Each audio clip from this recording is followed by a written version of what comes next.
Assalamu alaikum. Hello, everyone. My name is Khadija. I'm with Noor Cultural Center, and welcome to our program against Islamophobia, Islam, Beauty, and Justice. Thank you to all of you for joining us, and of course to our event sponsors, Amnesty International, Canadian Muslim Public Affairs Council, International Civil Liberties Monitoring Group, Islamic Information and Dawah Center, Islamic Social Services Association, North American Cultural Diplomacy Initiative, Unifor National Chair for Social Justice and Democracy, the Usuli Institute, and World Beyond War. We have been blessed to have featured Dr. Abou Fadl several times, and his scholarship and presence continues to be such an inspiration for so much of our Islam and our work at Noor.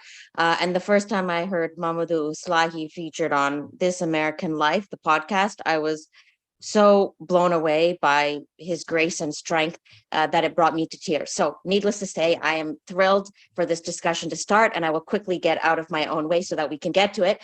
But just very quickly, a few notes of housekeeping. If the sound isn't coming through well for you, please do try increasing the volume on your computer as well as on the YouTube video, since that is often what the issue is. There is also a live and automatic closed captioning feature, which you can click on the icon on YouTube to enable. If you would like to rewatch this program or share it with others, the video will be permanently available on the YouTube. Use the comment under the live feed of the video for conversation amongst yourselves, comments and questions. So for that feature, you will need a YouTube account to engage directly, but watching it, you won't need to. The speakers will be taking some of your questions during the Q&A, and they will be drawn from that YouTube comment section. And just as a reminder, the comment section is a space to ask genuine questions and exchange comments and resources about the topic. We welcome all comments and questions from Muslims and non-Muslims that are posed in the spirit of honest inquiry, good faith, and allyship. And then finally, you can also use that section to post any tech issues or concerns, and we will hopefully be able to provide support. So with that, I pass it along to Aziza to introduce our speakers and the program for this afternoon. Assalamu alaikum and enjoy. Thank you, Khadija. Profound thanks to our speakers today, to all the co-sponsors of this event, and to all of you for joining us here today for this conversation with Guantanamo survivor Mohamedou Slahi and eminent law professor Khaled Fadl about Brother Mohamedou's ongoing case for reparations and compensation for the torture that he experienced, including with the complicity of the Canadian government, and also to discuss the role of Islam in inspiring and informing and guiding struggles for justice and beauty and against violence. I am speaking to you from Toronto, land that has been for thousands of years the land of the Anishinaabe, the Haudenosaunee, the Huron-Wendat, and the Mississaugas. And all of us who are participating in this conversation here today from North America are doing so on colonized Indigenous lands. These land acknowledgements are not a mere routine checkbox that we tick off before progressing to the quote unquote real substance of the event, but rather they are a reminder that when we are talking about institutions like prisons and torture camps, these prisons are not merely incidentally violent, rather they are institutions built to enforce the genocidal dispossession and enslavement on colonized Indigenous lands, from Canada to the US to Kashmir to Palestine. We especially hold in our hearts and our minds right now the people of Palestine in Gaza who have been suffering under Israeli airstrikes and bombardment.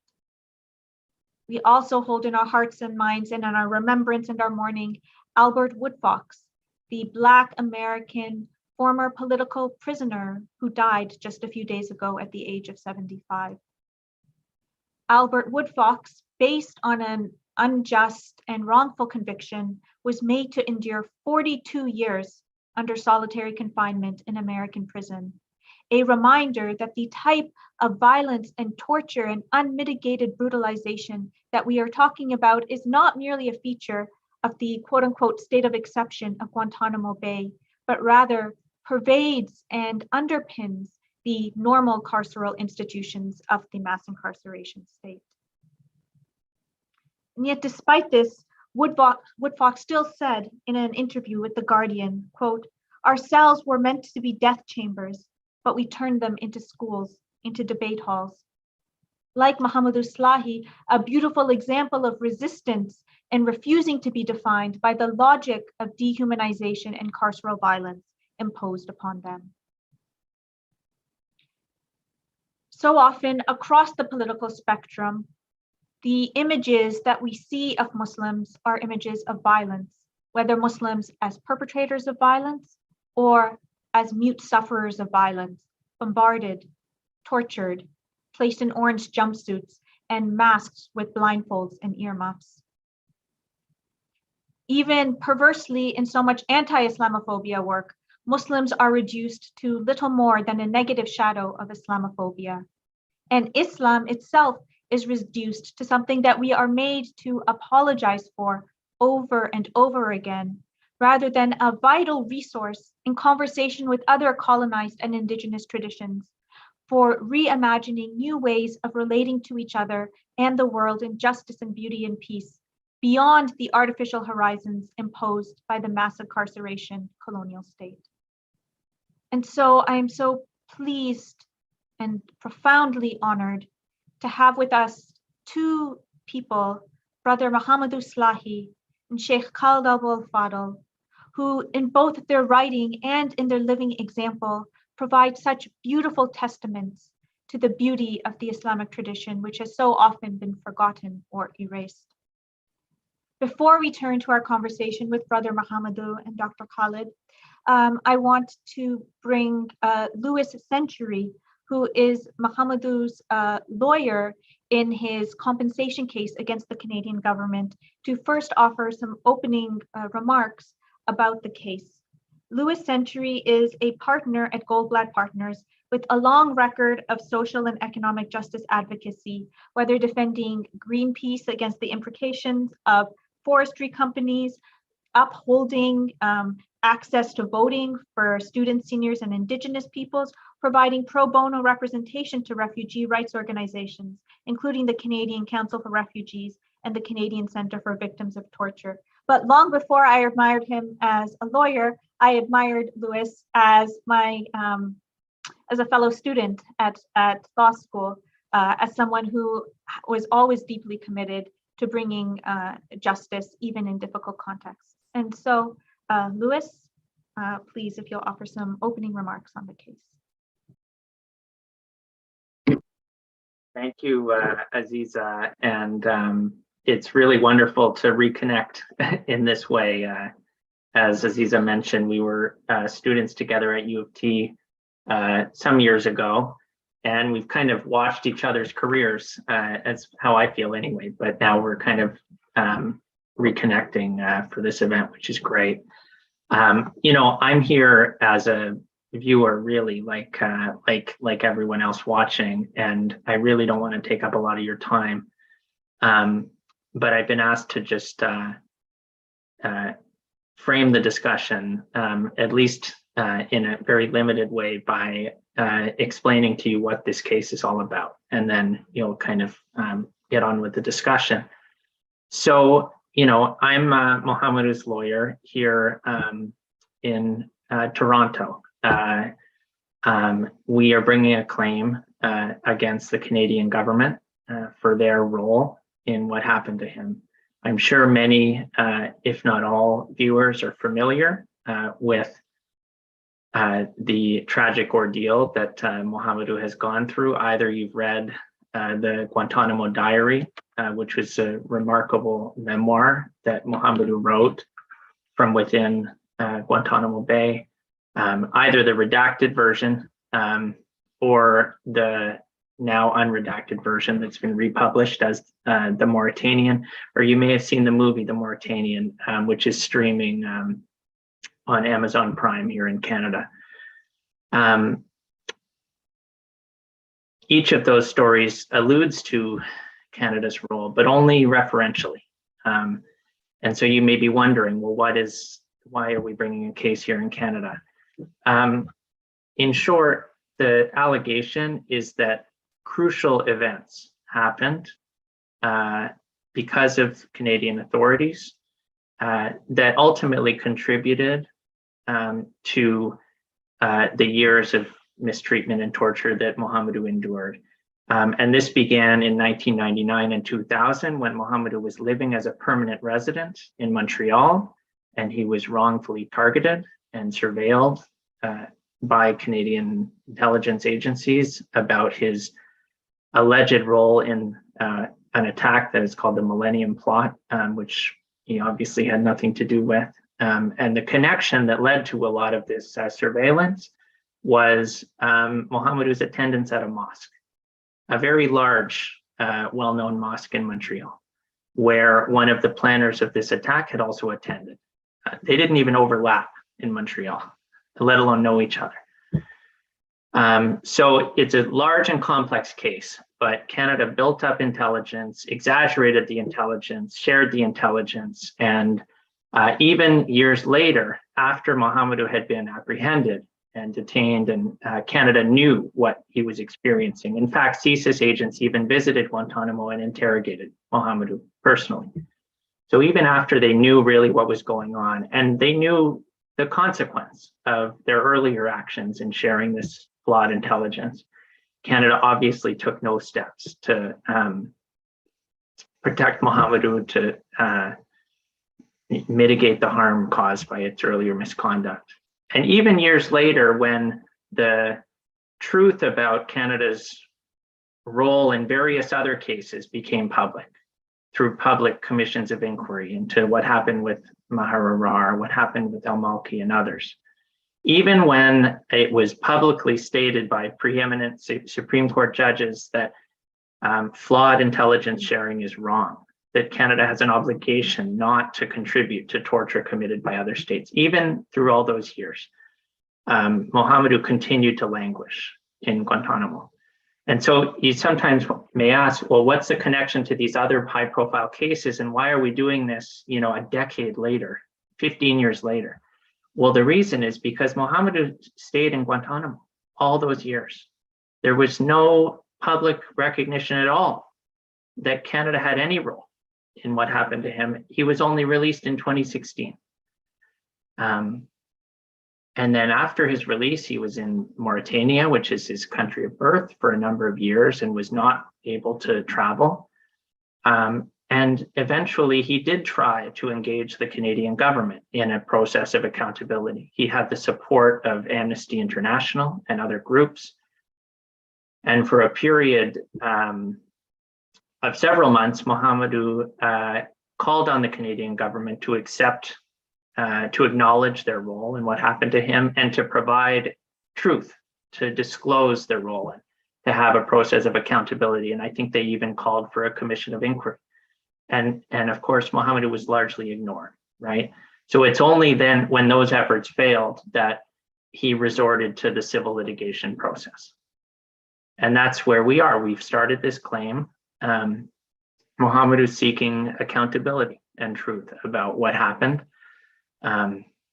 Could go into a lot more detail about the claim itself. The claim itself is public document. So if you are more interested, then you can read the claim and read what we've alleged and the legal basis for our claims. But if you boil it down to it, we say that the Canadian government has an obligation not to be complicit in torture. And that includes by directly committing torture or by indirectly contributing to it, sharing intelligence, knowing that it might be used in torture, participating in an unlawful regime where torture is committed, and so on. So that's where we are. And, you're going to hear from Muhammadu about why he brought this case. And I guess I just, to conclude, would reiterate something that Muhammadu has said publicly, which is that obviously he's looking for accountability for himself.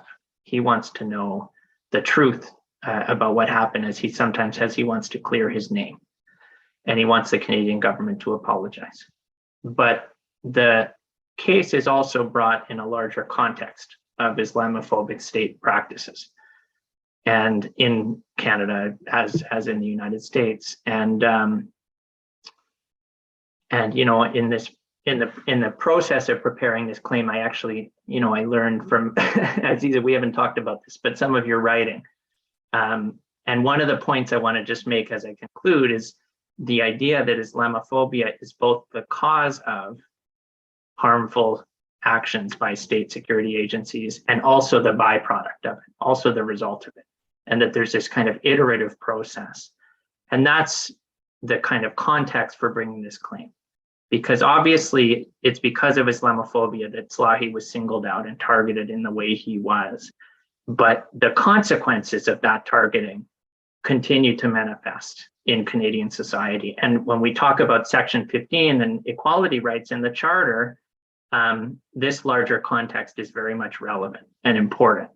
And so part of this, the reason for bringing the claim at all is that we can't really properly discern Islamophobia and its manifestations today if we don't have this process of accountability about events that happened many years ago.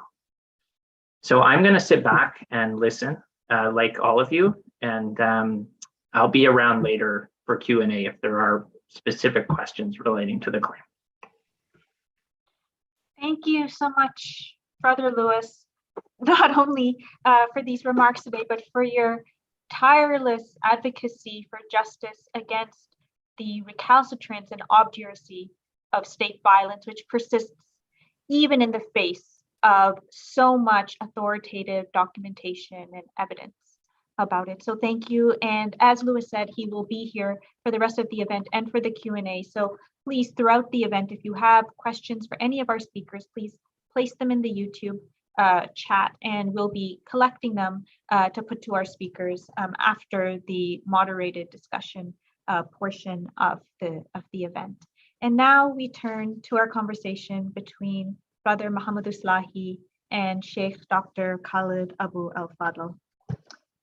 Muhammadu Slahi, as you have all heard, and as I'm sure many of you already knew, is a Mauritanian citizen who was detained at Guantanamo Bay detention camp without charge from 2002 until his release on October 17, 2016. He wrote a memoir in 2005 while imprisoned, which the US government declassified in 2012 with numerous redactions, and was published as Guantanamo Diary in January 2015 and became an international bestseller.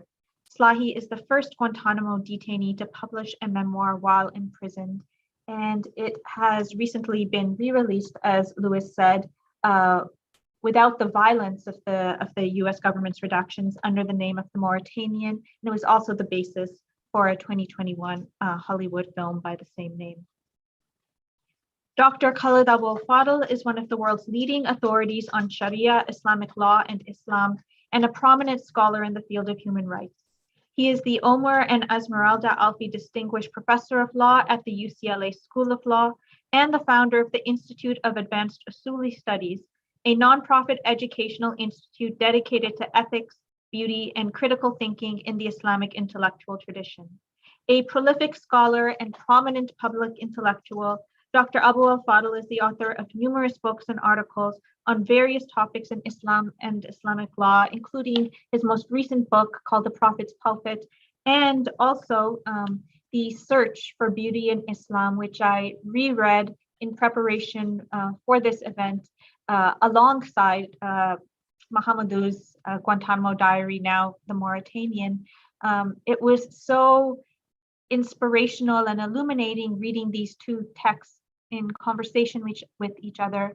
And so I am particularly delighted to now be able to have the conversation between the two real world minds behind these beautiful books. So Dr. Abou Al Fadl and Muhammadu, if you would turn on your cameras and unmute yourselves, and we can begin our conversation, inshallah. Brother Muhammadu, we'll start with you. Even in the face of the extreme and arbitrary violence that you describe being subjected to at Guantanamo Bay, your memoir is also a testament to the capacity of the human spirit to resist that descent into dehumanization imposed on you by your torturers. One of the many grotesque details in your memoir is how among the mantras you were forced to memorize by your torturers was that do not mistake kindness for weakness. In this disgusting worldview, even kindness or the mitigation of violence is represented as one more facet of torture and as a threat. In this colonial masculinist paradigm in which we are immersed, power is equated and conflated with violence and the capacity to dominate, while nonviolence and gentleness and generosity are conflated with an acquiescence often to injustice, just a laying down and a refusal to resist. And yet I think you are such a beautiful example of nonviolence, even in the face of extreme violence and persecution. And can you talk a bit about how you see the relationship between a nonviolence ethos in your ongoing, longstanding struggle for justice? Thank you, Aziza, for inviting me.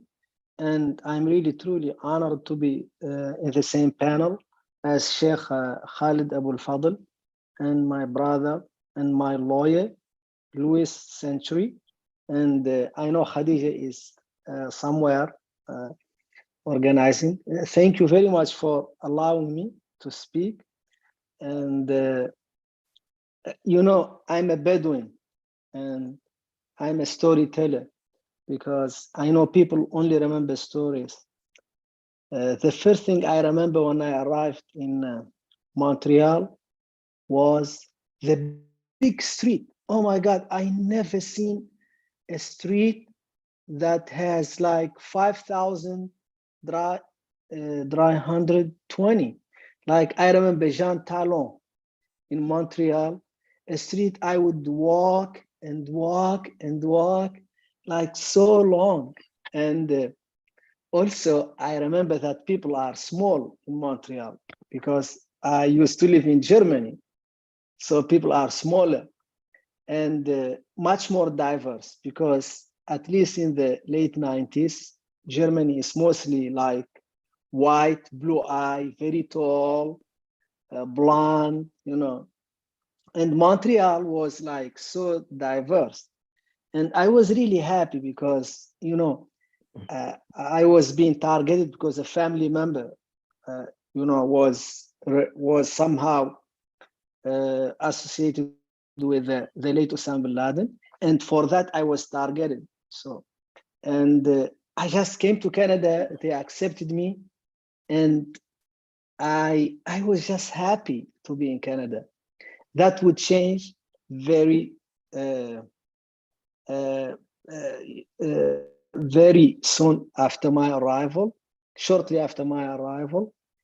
You know, I'm in the city, so I ask about the mosque. You know, I try to build my support network. And as it were, the Sunnah mosque in Montreal, they didn't have an imam in Ramadan, during Ramadan. So they asked me to be the imam for Taraweeh, and I volunteered. And then this Millennium Plot happened. And then the police, they came to my house, and I was shaking. I was very scared because I was new in the country, and I had no running with the police beforehand. And they were like asking me a horrible question about like horrible thing I didn't know about, obviously. And I was really scared because they kept coming, and they did not arrest me, you know, because as it turned out, they said they don't have evidence. So, and I just left my apartment and I sought refuge in the mosque. This is in Canada, you know. I was so scared, so terrorized that I took Ramadan as excuse and did like an extended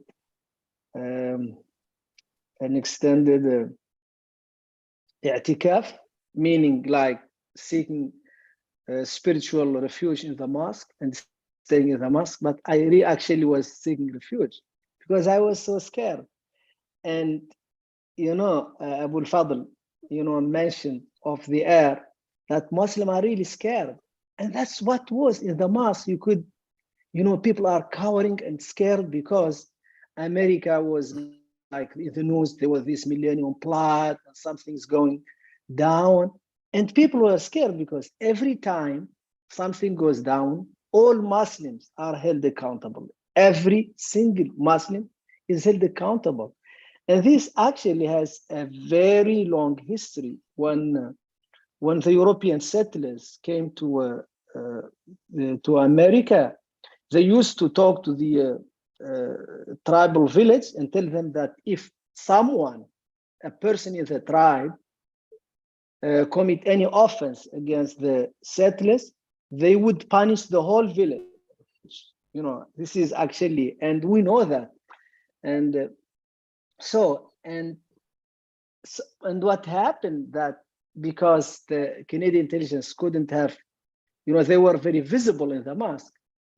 Turned out they recruited Jordanian intelligence, and they brought them from Jordan to spy on the Muslim in the mosque because of their language. And this was so hurtful in many ways. And later on, they confronted me in Jordan when I was kidnapped and brought to Jordan. And so Canadian, so they were like very sure that I didn't belong to Canada. I did not deserve any protection. So they called American and Mauritanian. They cooked up a recipe to lure me away from Canada to a place where there is no law. And then they told the Mauritanian government to tell my mother to call me back and claim that she was sick. They know that I would always respond to my mother. And the people in the mosque told me, Muhammad, you cannot go back to Mauritania, so you are protected. No matter what, Canada is ruled by law. I told them I cannot refuse the call from my mother. And indeed, I left and I was kidnapped from Dakar. My passport was taken away. Canadian embassy in France called my family and they said that if I go back to Canada, they threatened my family that if I go back to Canada, I would be arrested. But I couldn't go back to Canada anyway because I didn't have a passport. And I remember the last day I saw my mother. So after the event of 9/11, the police came to our house and two cops in, mukhabarat, that is the secret intelligence. I mean, I know the oxymoron because in other countries, secret, intelligence are like secret, but in our countries, they are visible. So they came to me, and you have to understand that it's not like Canada, they show you the cause. They tell you we are arrested. No, the marching orders came directly from the United States of America that I should be kidnapped. And then I could see the fear in my mother's eyes. And I remember she's telling me that they take me because I watch the news, because she always told me not to watch the news because she was afraid, under military regime. And I told her this was in Ramadan. It was 4th of Ramadan. And several weeks after the tragic events of 9/11, I must add, and I could see my mother in the rearview mirror. She was like praying with her tasbih, prayer beat. And after 200 meters, we turned right, and I never saw her again. 12 years later, they came to me. They told me that she passed on, and that just after that also they came, they said my brother also passed on. And I cannot explain the pain because it's burning, and actually pain has a smell, has a taste to it too. And they brought me a priest because as Muslims, we were not allowed to have an imam because there was an imam and they said he was a traitor. And then after that, we weren't allowed to have an imam. So they brought me a Christian priest from Sudan, I could say from his accent. And he was talking to me, but I wasn't listening because there was this ringing in my ears. I was just like stoically like looking at those, offices in very nice clothes, everything in place. The only person who didn't wear very well was a priest. So, and they finished and then they left. And I stood up, then I started to sing the Quran.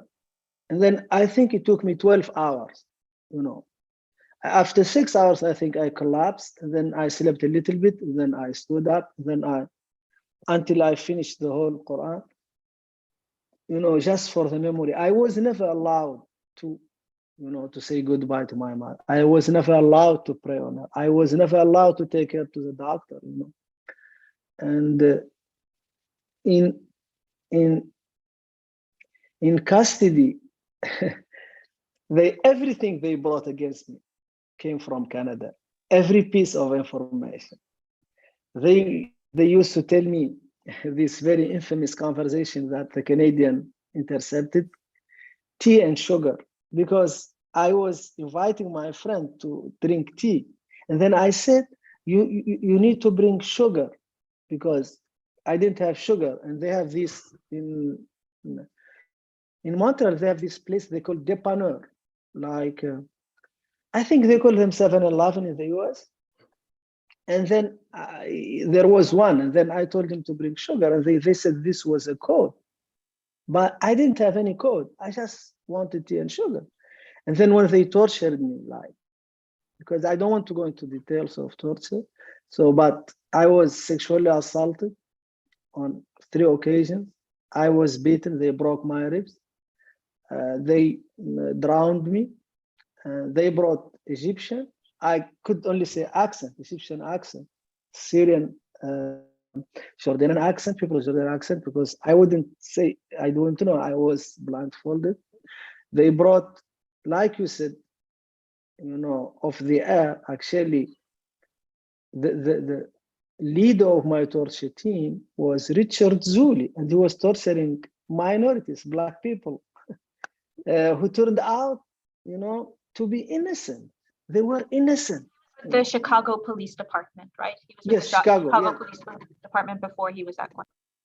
Absolutely, and that's what qualified him to torture people. And he was also taken to Iraq and then when they tortured me, and then when they told me that my mother was going to be kidnapped, I knew I had nothing to lose anymore.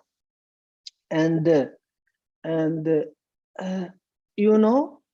I just said, anything you want me to admit. They said, you need to write a confession. And then First Sergeant Charlie, I remember, telling me, okay, you know what would make sense? I said, what? He said, that you plan to attack CN Tower.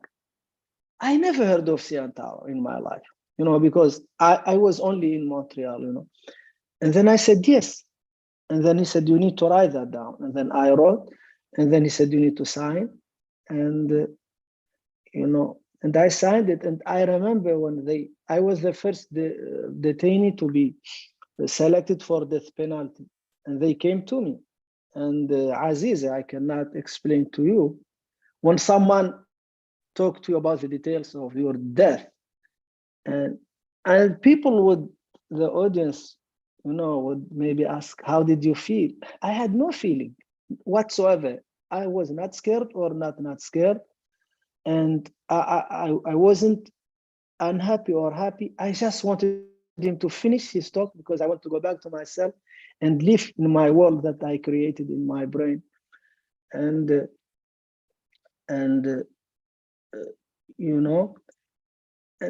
so what I know this is like, mostly like Muslim audience, and the people, but I need to tell, I cannot overemphasize what my brother Sheikh Abou Fadl said, that Muslims are scared, and I don't blame them.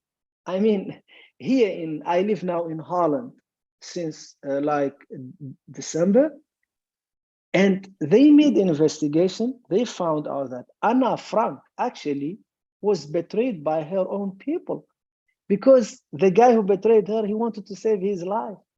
So this fear, that the Muslims have in North America and in Europe with the rise of fascism, it's actually very palpable, and I could see it everywhere. But I think the US is an extreme case. And I think the only way to fight against this fascism that does not represent the beautiful Canadian people I had the privilege, or the beautiful American people, is to speak out.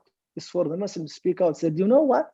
Actually, you don't have a WhatsApp group knowing every Muslim what every Muslim does. So, if a criminal person there, whether Jewish, Muslim, or non-affiliated, we just call them by their name, a criminal, and not call them Muslim or Christian. But unfortunately, whenever, someone who is not Muslim commit an atrocious act, they're crazy people. When Muslim don't have the right to be crazy. And everybody is responsible, And we need to fight this, and we need to show more love to our, non-Muslim brothers and sisters everywhere, and tell them that we are with them against the violent people, and not vice versa. Thank you so much again. Thank you so much, Brother Muhammadu. Guantanamo Diary is such a powerful document, but hearing the words from your mouth is even more powerful. Thank you so much for that. You ended by speaking about this fear that as Muslims we have in defending the targets and survivors of extreme state violence in the context of the war on terror, in a situation where Muslims, alongside Indigenous people, alongside Black people, and all of those other colonial subjects of systematic state violence, are subject to a logic of collective guilt, where going to a mosque, praying, talking about tea and sugar, or in some of the other cases we've seen in Canada, arranging a marriage, or simply having a map as a truck driver, a place you're going to, all are insistently interpreted as signs of guilt that a Muslim cannot erase. And so in your memoir, you even talk about how even when you had been cleared for release, they still insisted on keeping you in shackles until the very last minute.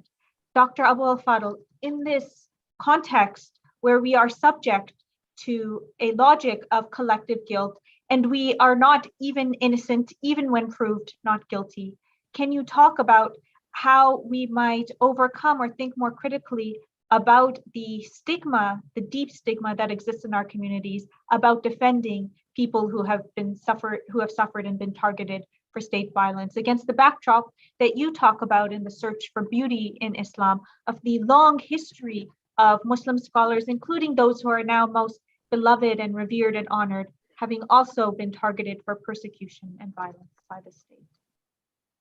Yeah, thank you, Aziza. First, I want to underscore that, I really do hope people read the book, The Mauritanian, or at a minimum, just watch the movie, because the inspiration that people like Muhammadu, I mean, I'm in awe of you, Muhammadu, and your strength and your resilience and your sheer humanity is awe-inspiring, and I think it's awe-inspiring not just for Muslims, but truly for human beings everywhere.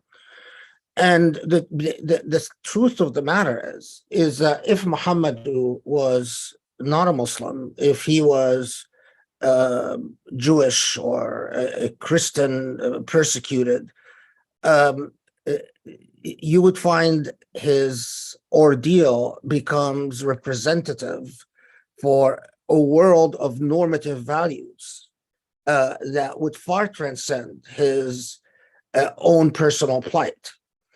And so we have part of the dynamic of oppression and the racist paradigm of the colonizer since modernity is, at the one hand, to treat guilt as collective. If as Muhammadu pointed out, this was in colonial history in Africa, in colonial history in Asia, in colonial history in the Americas. If a member of a tribe or a member of a village or a member of a town screws up, you're all responsible. And if one of you breaches something, we consider it a breaching of a treaty or a breaching of a promise, and all of you are going to be held to account. You don't, when it comes to guilt, you don't matter as individuals. However, when it comes to taking account of our offenses against you, we personalize our offenses. So we never wrong against the Muslim people. We just committed wrongs against aberrational situations. So in the case of Muhammadu, for instance, the American government, the Canadian government, the Israeli government, and sadly, even the Jordanian government, the Egyptian government, the Mauritanian government, all of these governments will say, oh, well, maybe this is an aberration. What we did against Muhammadu is not really representative. You have to understand the circumstances. So it is this paradigm that you are unable to ever move beyond. When it comes to guilt, you're all responsible. When it comes to taking account of our responsibility, our moral responsibility against the indigenous colonized populations, we individualize our offenses and we exceptionalize our offenses. There are always exceptions that are not representative of anything. And therein is the problem. What happened to Muhammadu and what happened to so many other Guantanamo detainees and what happened to so many people that were held in military bases of Afghanistan, or that perished in black sites in Iraq, or that were tortured in black sites in Europe, or that were subjected to proxy torture, where basically, as the colonizer, the American government calls in favors from its clientele countries. It calls up Egyptian intelligence, torture X for us, kill X for us. Jordanian intelligence, Pakistani intelligence, Mauritanian intelligence, the entire police force of the Muslim world becomes basically an enforcement force. And becomes basically acting on the behest of the colonizer, committing extreme violence that we then can, in a sanitized fashion, step away from whenever it's convenient, and try to define our responsibility in what are sophisticated but rather disingenuous ways. I mean, because it's really obvious who's responsible, but we play these games with law. What the key, though, is that all of this would not be possible without an ideological platform of deeply embedded racism. We call this racism, in the case of violence against Muslims, Islamophobia. But it is even the racism of the dark man against the dark man. The dark man, the Egyptian officer in al-Mukhabarat al-Masriya or Amn al-Dawla, or the Egyptian officer, learns, it sort of becomes brainwashed in looking at his own kind If you are Muslim, if you are Arab, if you're Pakistani, you as a human being, you are not worth as much as the American or the white man from America, the white man of British. Even if you have Canadian citizenship or Canadian residence or American citizenship, I look at you as a brainwashed officer, the Egyptian army or Jordanian army or whatever. I look at you and I say, oh, who are you kidding? You're not really American. You're not really Canadian. I know that you belong to the inferior races, the dark-skinned races. And that is what is so pernicious about Islamophobia. Islamophobia is not about misunderstanding a religion. It is not going to be, it's not about explaining what the Quran really teaches that is going to eradicate Islamophobia. Islamophobia is fundamentally a racist, deeply racist agenda, where the reason what happened, people can't, I know that people who have not read the book don't know the legal record of what the US did and continues to do, by the way, to Guantanamo detainees, can't imagine that the US has committed not humiliating behavior or all these fancy words that we use, not enhanced interrogation techniques, all this nonsense. No, the US has committed outright torture. US agents have been involved in outright torture. How can the rule of law exist or coexist with the extreme violence perpetuated in the name of law of outright torture, all legitimated within a deeply racist ideological paradigm of Islamophobia? How can the rule of law survive that? And what is truly terrifying is that, as Muhammadu was pointing out, that the use of informants, the use of intelligence agencies from Muslim countries around the world, from Pakistan to Egypt to Jordan to all Muslim countries that are fall over all over themselves to serve their colonial masters. The use of informants and spies within Islamic centers, the constant drumbeat of Islamophobia that unless you as a Muslim, time and time again, disassociate yourself from your own tradition, from your own race, from your own culture, from your own God, unless you even proclaim your worth by condemning the Prophet of Islam. It's even to that extent. We are not going to believe you that you are a good human being unless, as Hershey Ali, up there in the Stanford Institute, a moderate Muslim must clearly condemn the morality of the Prophet. Unless you do all of that, you remain suspect, and any violence is authorized against you. And history tells us that there is only one thing that has worked against colonial violence, not reciprocal violence. That has never worked because colonial powers use violence to authorize limitless violence. They completely eradicate the indigenous population.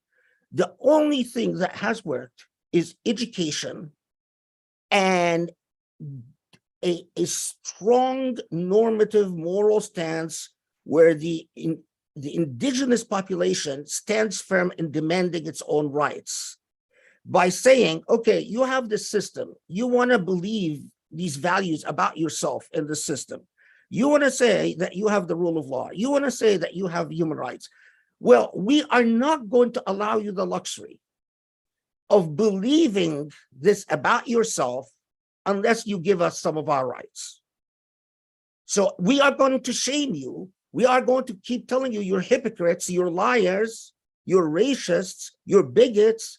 We are not going to give you the peace of mind of thinking you are the good guys unless you give us some of our own rights. And that is what indigenous Muslims yet have not, American Western Muslims in the West have yet not understood. No one is going to hand your rights to you. No one is going to come and say, oh, we want to treat you. It is rather telling that in all of Muhammadou's ordeal, all the lawyers that came to his aid and made the difference were non-Muslim lawyers. As a Muslim law professor, do you know how deeply that hurts?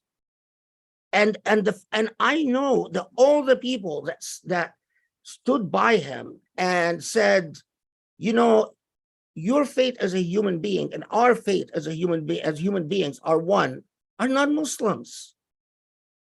And that really, really, really hurts. Muhammadu, I would love to hear your reaction to what I just said, because you are the hero of all of this, and may Allah bless you. What do I say?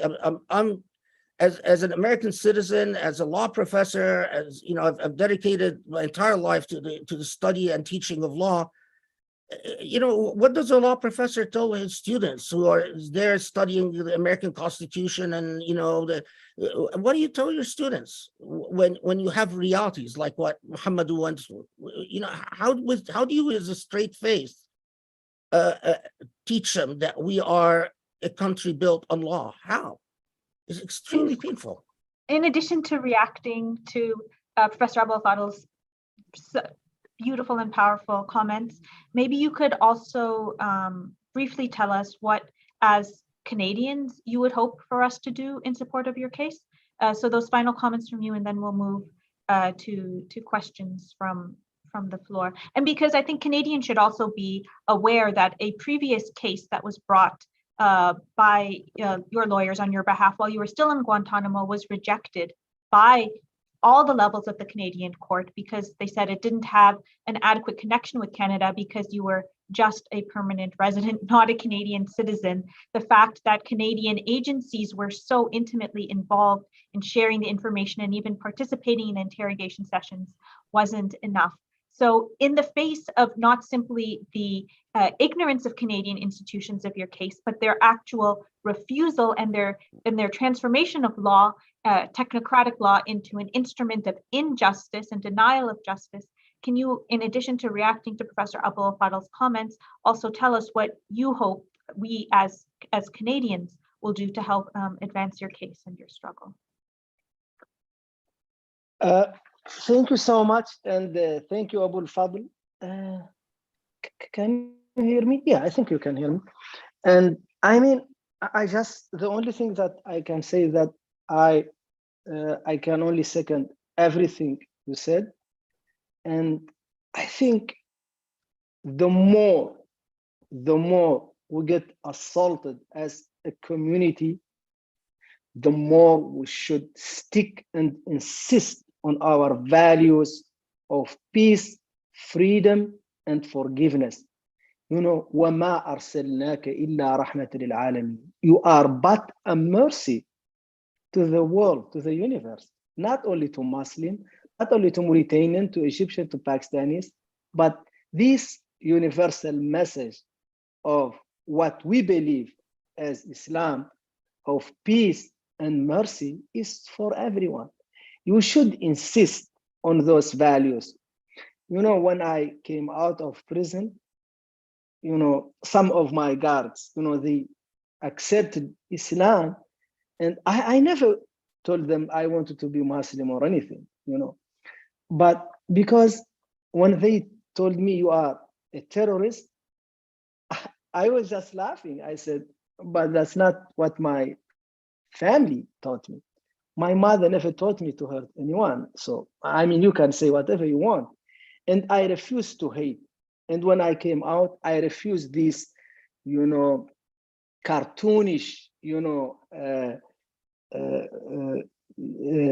discourse of hate, America is a bad country. No, I would never say something like that. I would only testify to the truth that American people, just like Abou Fadl pointed out, people who stood by me were not Muslim.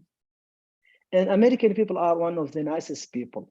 And to come to your question, I mean, doing something like this, Aziz, like raising awareness, we need to come out, say, guys, I'm a Muslim. I don't want to take anything from you. I want to work. I want to pay taxes. I want to invite you to my house. You know, I want you to invite me to your house. And just coming out, you know, because I don't think that you can ever hate Muslim if you visit a Muslim family. And I don't think you can hate a Canadian family, a Canadian, whatever Canadian family means. I mean, non-Muslim, if you have non-Muslim friends, you cannot hate them. And I am a permanent resident, and I'm still a permanent resident to Canada, but I cannot come to Canada because the premise was that the US told them he will never see freedom. So don't worry about him. So, but now the Canadian government need to worry about him, not in a bad way, because I think this is the most patriotic thing to do in Canada, to hold the government accountable, because we are people. We don't have weapons. We don't have the police. We don't have the CIA. We only have the law. And tea and sugar. All we have is tea and sugar.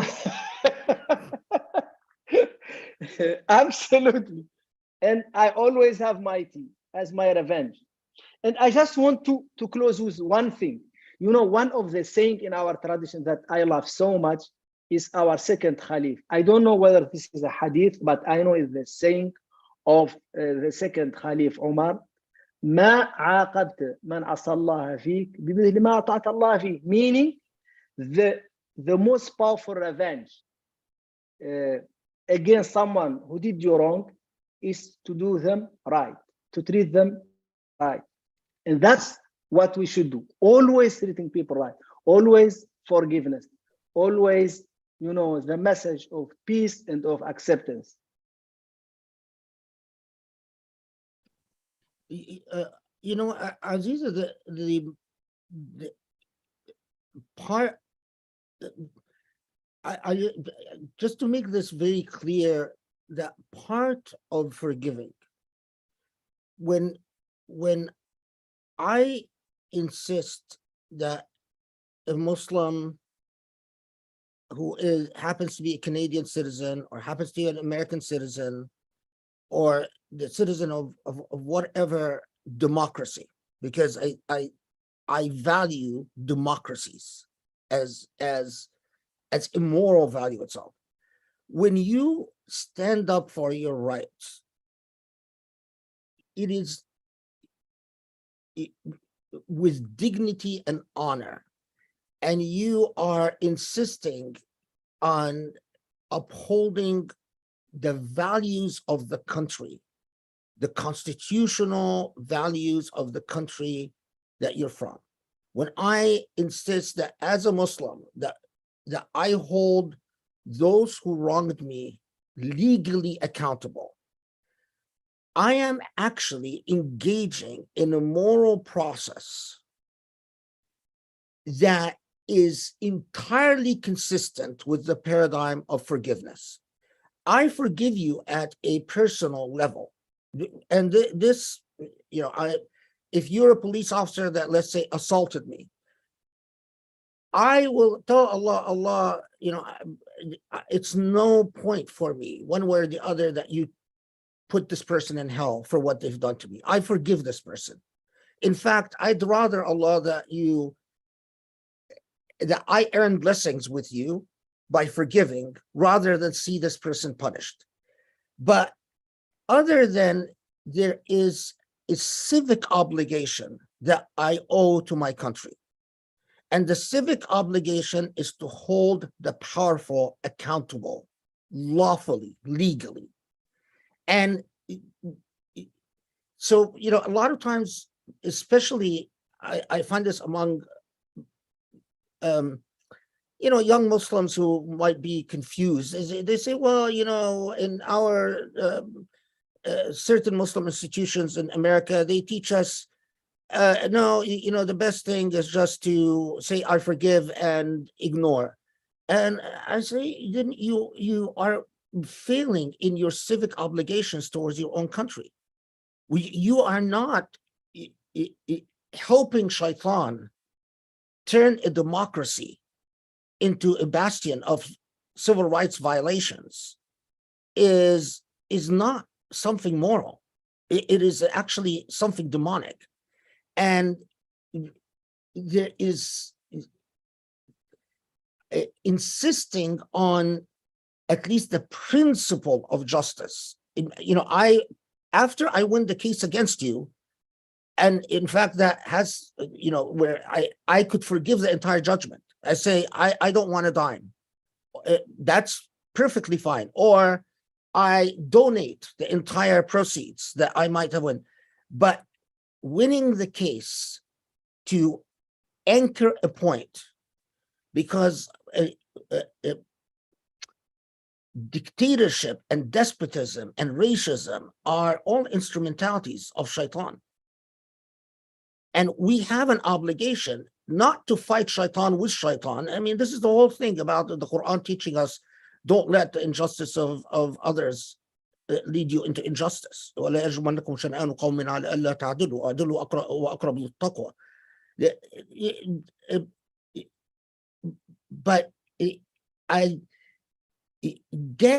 be vested in the values of the country.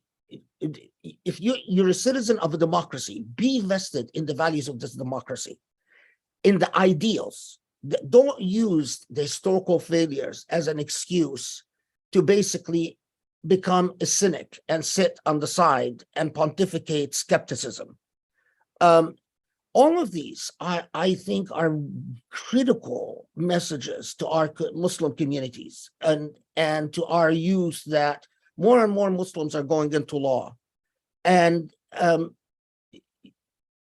be truly officers of the law. Think of yourself as people who have a civic obligation, civic duty, because it is part of Islam. A Muslim stands for justice. A Muslim represents justice. Not just, and part of, sure, forgiveness is part of justice, but correct forgiveness in the correct way, not in a heedless,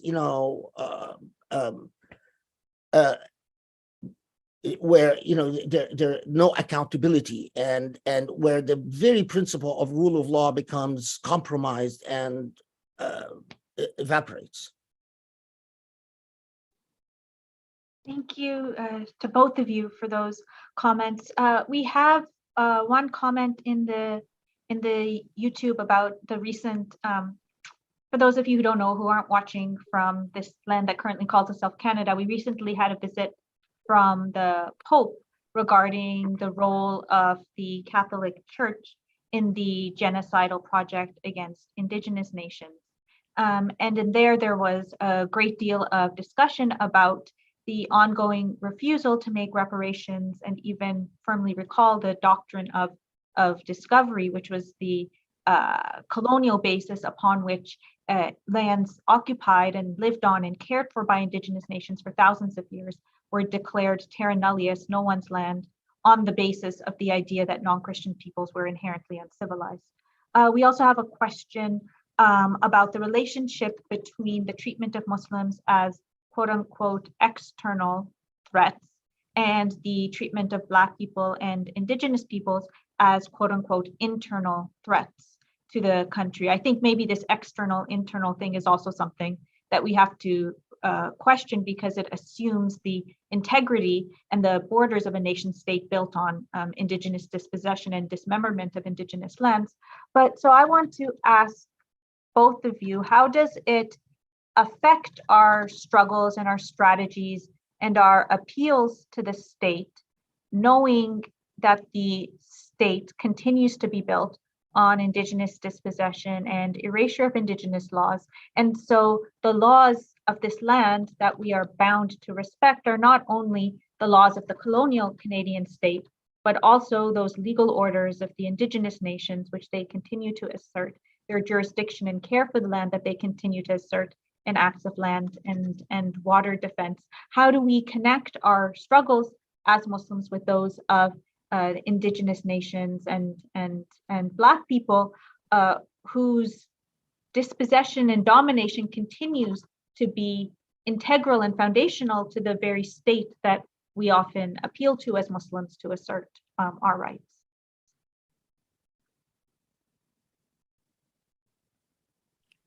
Muhammadu, please go ahead. You know, Aziza, one of the things I learned in prison, I stayed in prison 20 years, 15 years, closed prison, and 5 years I was not allowed to go anywhere, just like Louis mentioned, because the question, why now? Because I was in prison, then I was after prison in intimidation, and I was not allowed to go anywhere per American orders. And please, I urge you to stand by Louis.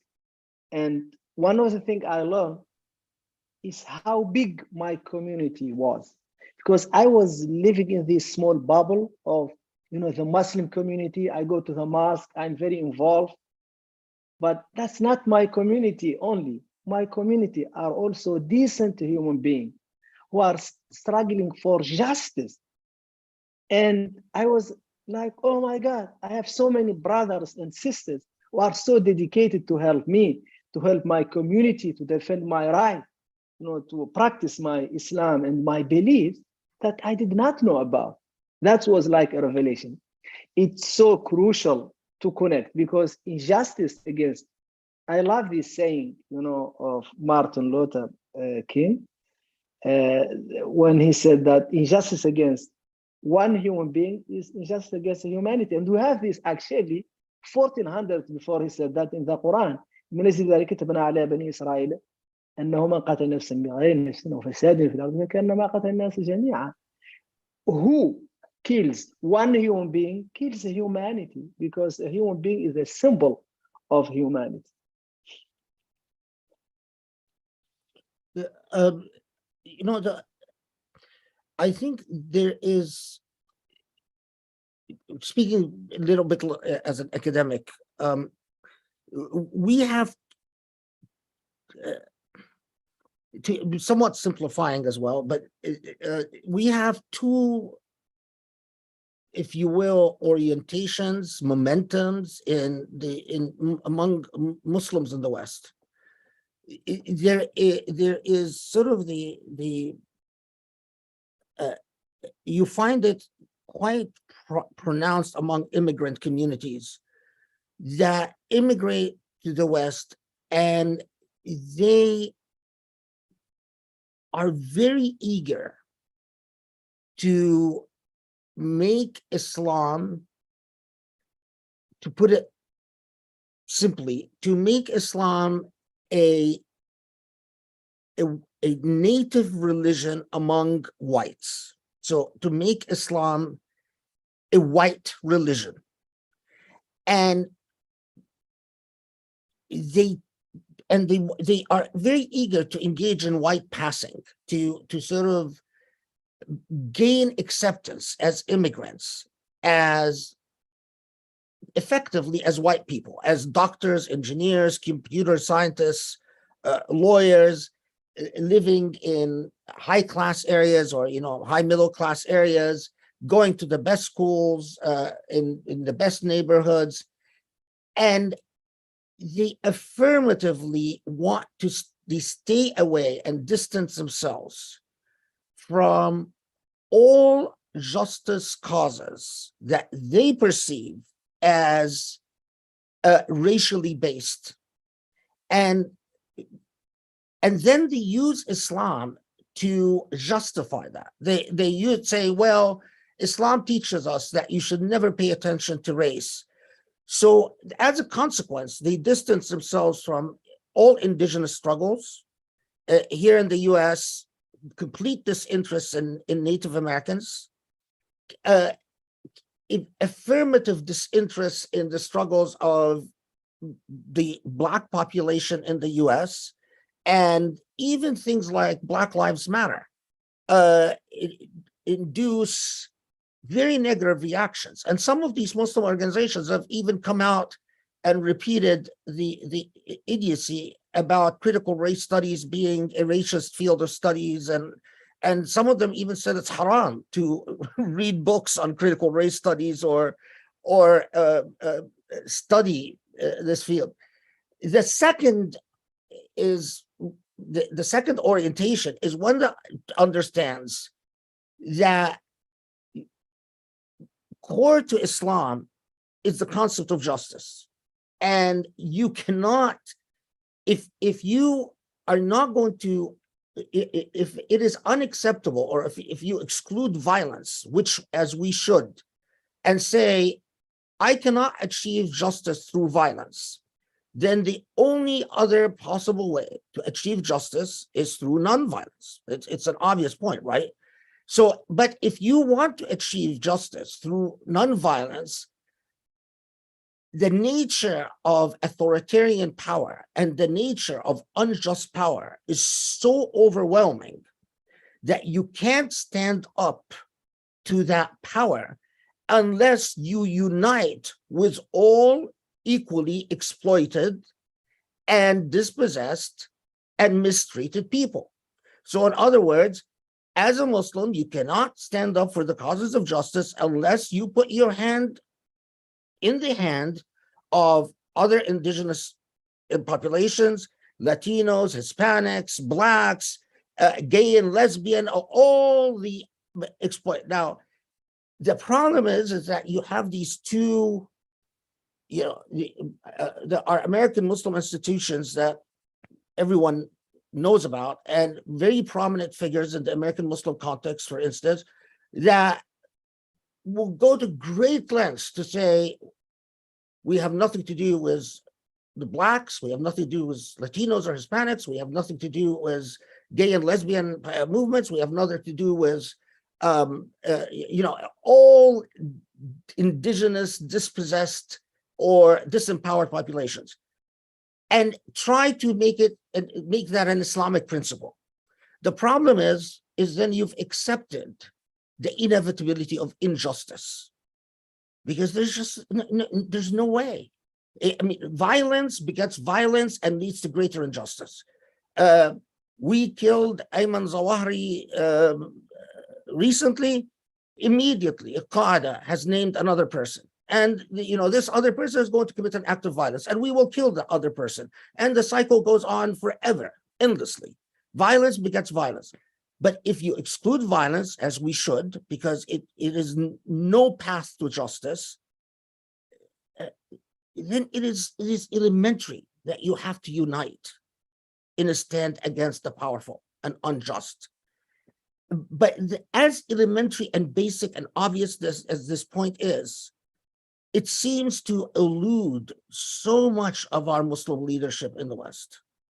I can't tell you, well, Aziz, I mean, you would know, and Muhammadu, I don't know if you've had that experience, where it's just a frustration of trying to convince leaders of very prominent Muslim organizations that, a recent Supreme Court about the rights of Native Americans to define their own legal jurisdictions is about us Muslims. It's not just about Native Americans. It is about us.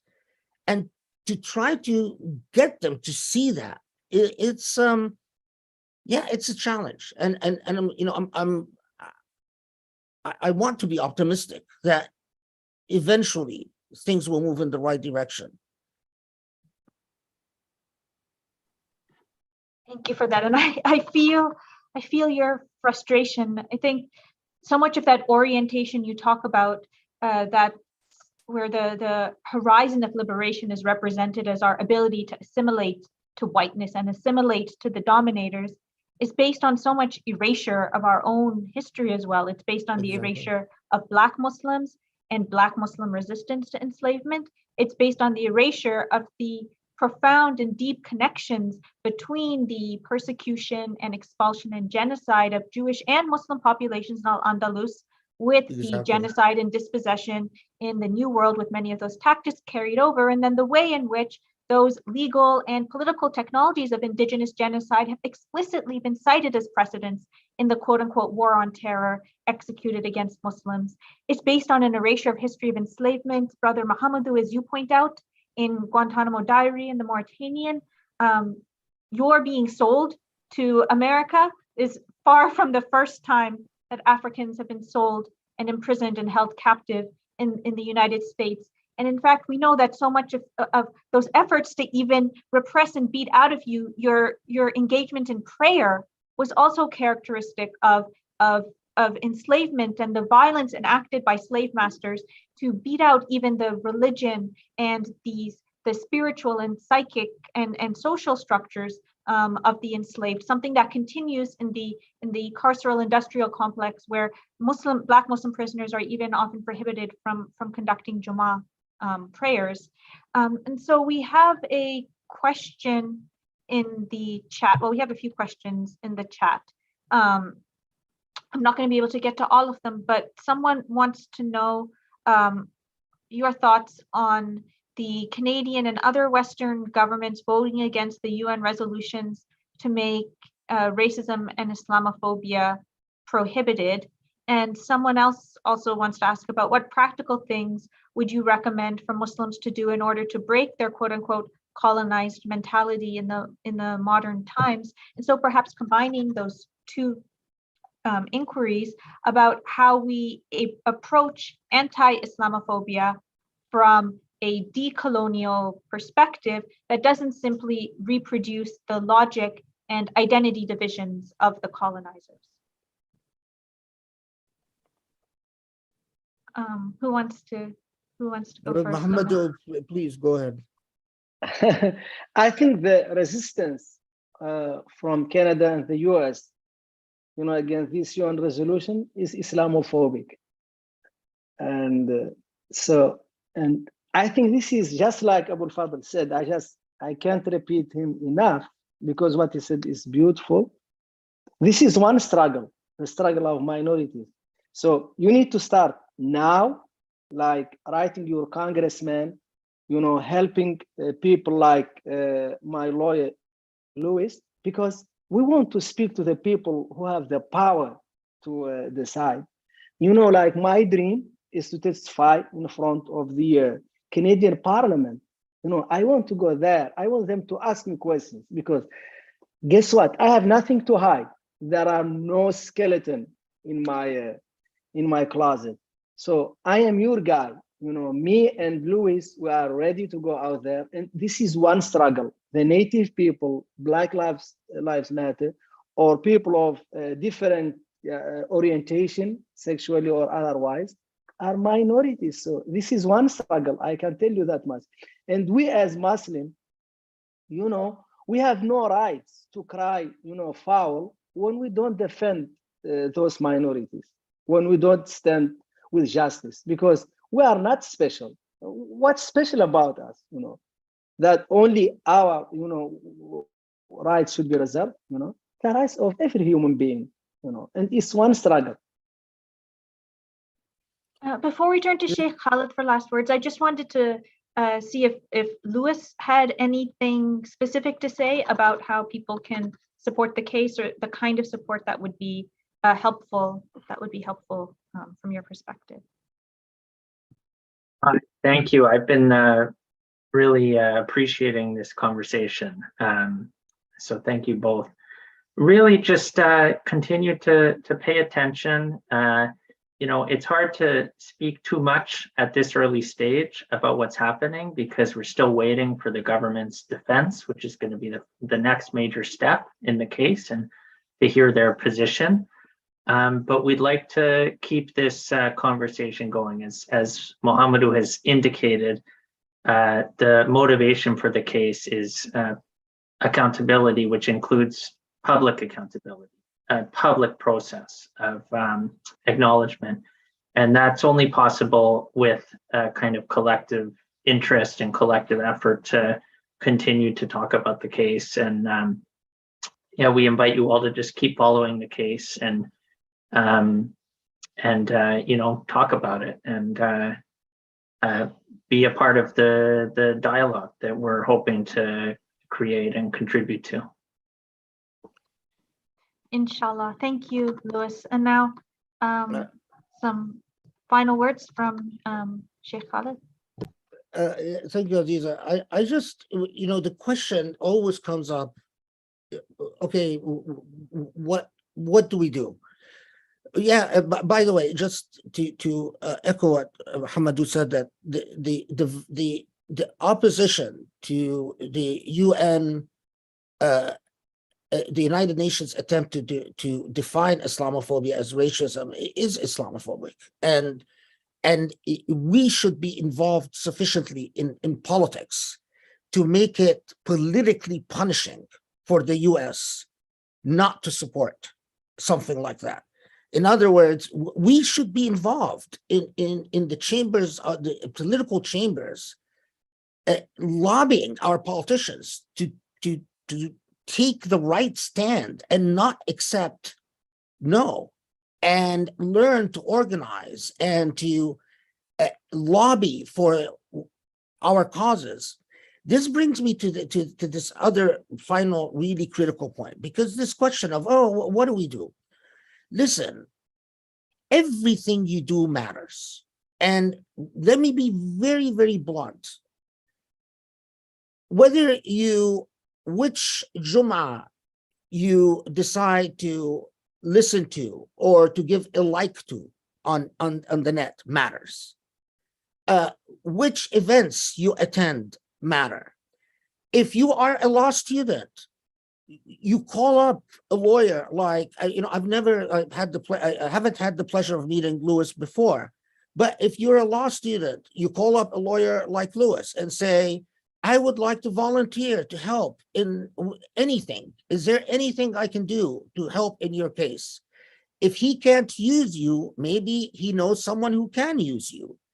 If you are not a law student and you are a lawyer, you do like the lawyers who represented Muhammadu so competently by going out and trying to find a pro bono case where you can do some good. If you are not in the legal field at all, but you have money, because a lot of Muslims are medical doctors and computers, and they have money. Let's be very, very blunt, and I'm sorry if I'm embarrassing anyone, but people like Louis need to make a living and need to pay there are expenses to lawsuits like this. It is not right that the people who have to buck the financial sacrifice are people who are basically doing the Muslim community a favor and Muslims a favor. Where are our doctors who would say, you know what, I volunteer to cover the expenses for this lawsuit. I, will donate, I will commit. Lawsuits like this cost hundreds of thousands of dollars, people. Defending someone like Muhammadu in Guantanamo is something that would cost a law firm millions of dollars. And it is deeply offensive when I find these lawyers who are not Muslim making the financial sacrifice, taking the financial hit in the hundreds of thousands of dollars, while Muslim doctors are sitting on their, sitting in their fancy homes with their fancy cars and buying their, another resort property in I don't know what beach in Egypt or in Jordan. Yani, shameful, truly disgraceful. So don't, there is a lot you can do. As I said, even getting the experience in working and volunteering to get an experience in the political field in someone's campaign, it is doing something. It's at least you're learning a skill that might eventually become handy in serving the cause of justice. So here, I'm known for my bluntness, but here it is. It is, that's the honest truth.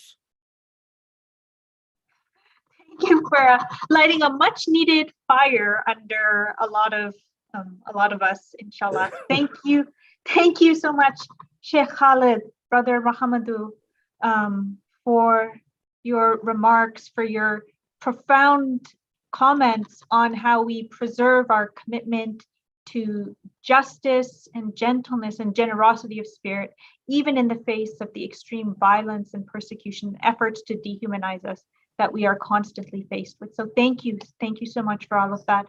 In addition to supporting Brother Muhammadou's case, and I hope as time goes on, you'll continue to stay tuned to concrete ways that you can support Brother Muhammadu in his jihad, in his struggle to hold the Canadian government accountable. In addition to staying tuned on Brother Muhammadou's case, please also pay attention to several other cases of Muslims who are being tortured and persecuted with Canadian complicity, specifically the cases of Brother Abdurrahman Abanasawi, who was targeted by a joint RCMP FBI operation when he was just 16 and struggling with serious mental illness, and is currently serving a 40-year sentence at the notorious US Supermax prison of ADX Florence in Colorado under total solitary confinement. His parents told me just a few weeks ago when they went to visit him that they were only allowed to see him on the other side of a wall and glass. They weren't even allowed to hug him or comfort him. He hasn't been receiving his medications. Many times they haven't been able to see him at all because he has been on suicide watch. That's what's represented as care in the US carceral system, is subjecting people who are so mentally distressed that they are contemplating suicide by stripping them of their clothes and holding them in solitary confinement and separating them from their families. So please look up the case of Abdurrahman Abanasawi. There's a website that's easily accessible, so you can go there and see what you can do to support it. Please also look up Justice for Muhammad Harkat. Muhammad Harkat is a Canadian security certificate detainee, a recognized refugee who is facing deportation to torture by the Canadian government. The case of Hassan Diab, who is facing re-extradition to France and confinement in torturous conditions for a crime he couldn't possibly have committed. Abu Sufyan Abdurazik, who is continuing to seek compensation from the Canadian government for their role and complicity in his torture in Sudan, where the Canadian government adamantly refused to let him return back to Canada. He is still seeking compensation. And then, of course, there are the cases of the Canadians, including Jack Lett, stripped of citizenship by the British government, and so he's left with his Canadian citizenship, who are stranded under torturous conditions in camps in northeast Syria, and who people are desperately trying to repatriate back here to Canada. Someone asked, Mohamedou Slahi asked how to spell the name of Abdurrahman. It's Abdurrahman, first name Abdurrahman, last name Al-Banasawi, Albahnasawy. The campaign is Bring Abdurrahman Home. And so these cases alone show us that what happened to Brother Muhammadu is not an exception, but part of a systematic pattern of violence that continues in the face of the impunity for those who have perpetrated it. So please support this case, support all the others, stay tuned, and we'll continue these struggles and conversations for justice, inshallah. Assalamu alaikum, greetings of peace and justice to all of you. Assalamu alaikum.